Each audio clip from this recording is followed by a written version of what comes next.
Good morning, everyone.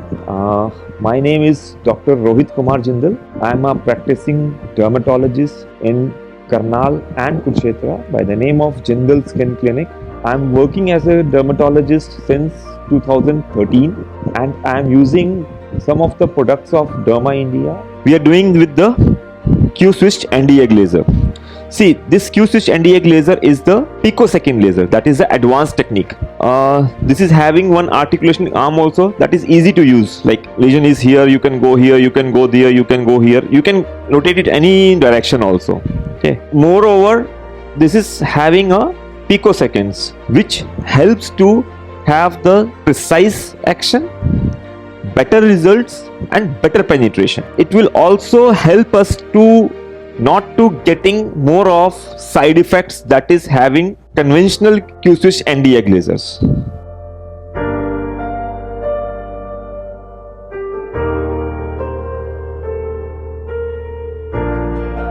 In this screen, when we have put on this machine, we got five kinds of the settings. First is for the eyebrow tattoo, second is for birthmark, third is body tattoo, fourth is vascular, and fifth is the skin rejuvenation. This machines helps in removing the freckles, tattoo, rejuvenation, carbon laser facials also. We are doing pico laser facials also with this, and also nevus of auto can be done with this pico laser machine with a very good results. We'll do one tattoo patient. I have put it on the tattoo. The settings have come to be like 1064 is the wavelength, the frequency is 5 and the energy is 240 millijoules and the diameter is 4.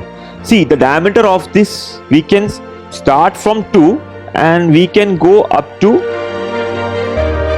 10. So depending on the lesion, you can choose your spot size, and depending on the penetration, you can use the spot size. In this patient of tattoo, I will make it like 3 spot size. See, I have put 3 here. So here 3 diameter also has come. I have told about you the diameter, that is the spot size. Now we comes to the energy also. See, energy also you can increase up to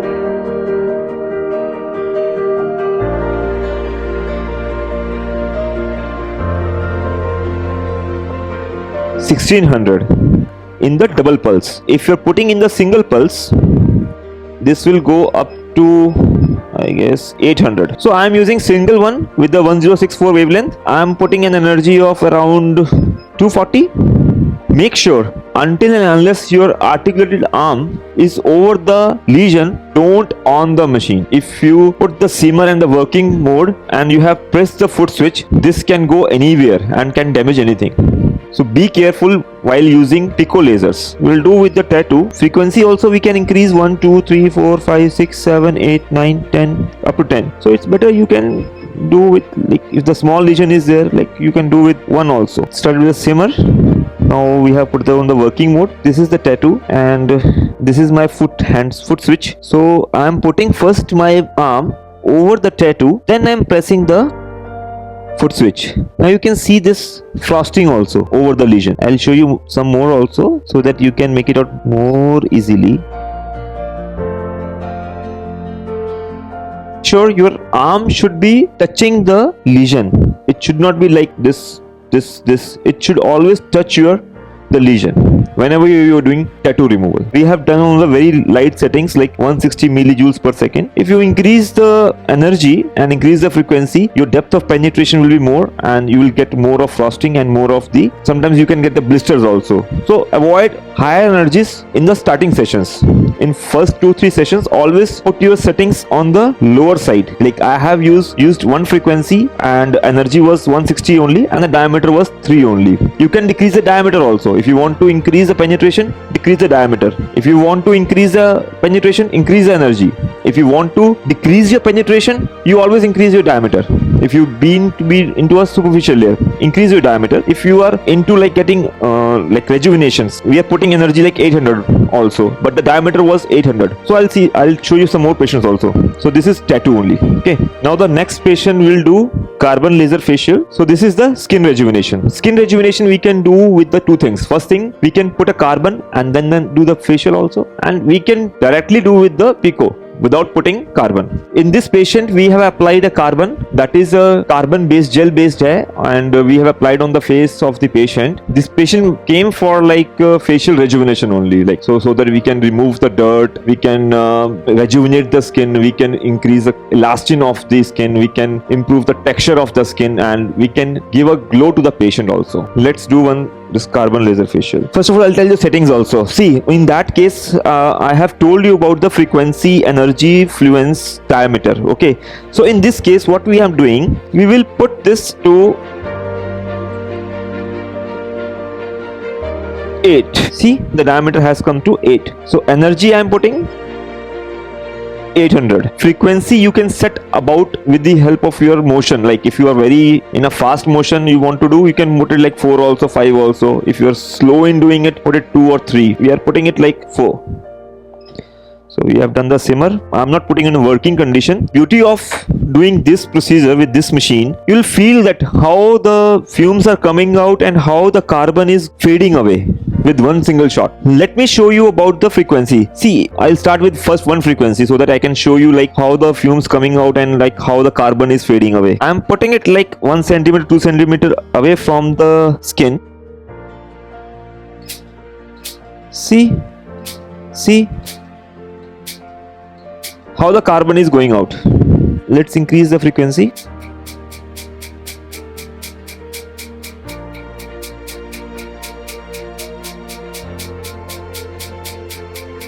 You can put also mask also because the fumes are too much.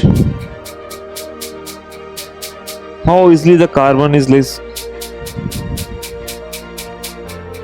Also because I was feeling so much of fumes.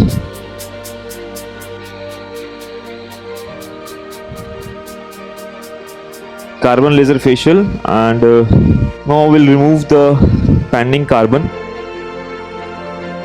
So now we have done with the carbon. Now we have applied a moisturizer so that we can remove the excess of the carbon and the dirt which we have removed with the help of the carbon. After doing this, we will put a mask also so that we can give a rejuvenation depending on the patient. If he wants, like if he's feeling like the patient skin wants more of antioxidant, we have put an antioxidant mask. If the patient feels like he wants more of brightness, so we are putting a brightness mask also. If the patient wants like the skin is loose, so we are putting a collagen mask. So depending on the patient choice, we are putting the mask according to the patient need.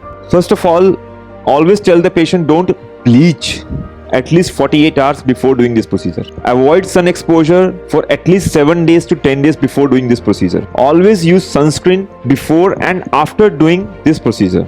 We can put some kojic acid or any kind of the depigmenting creams if the patient is having mild melasma or mild pigmentation, so we can add up that cream also. I generally prescribe like glutathione tablets also, sunscreen and a face wash. That's it.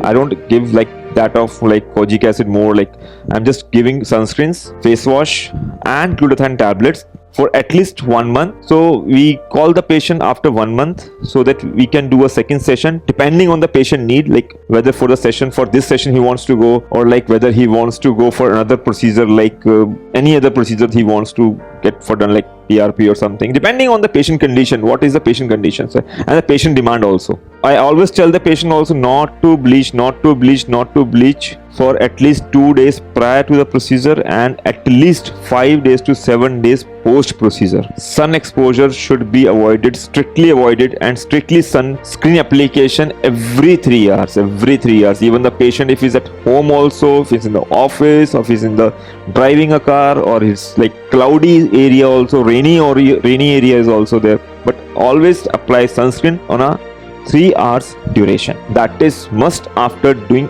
any kind of a procedure on the face.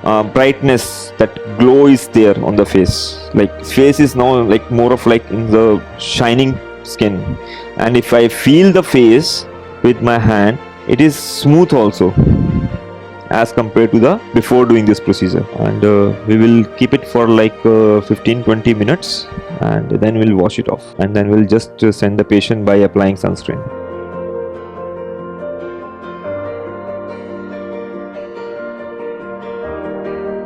There might be some questions will be there. कहाँ हूँ मैं eyebrows की threading कब करा सकता हूँ इस procedure करने के बाद. We generally will say like wait for 48 hours and then you can go for threading also.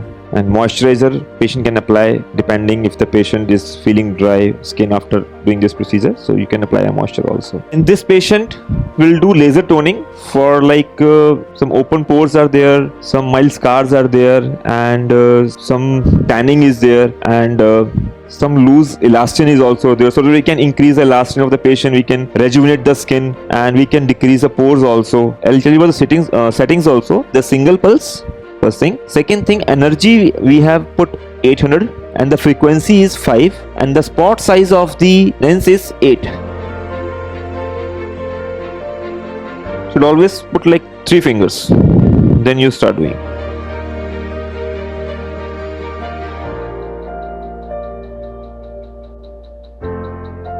Always tries to hold this arm in a 90 degree to the skin. I will do some freckles also, like he's having freckles on the forehead and some post acne pigmentation also. In this will go with the body tattoo only, and 532 nanometer is the wavelength we'll use, and we'll use the single, and we'll put the energy 40 and the frequency should be 1 and the diameter, that is the spot size, should be 3.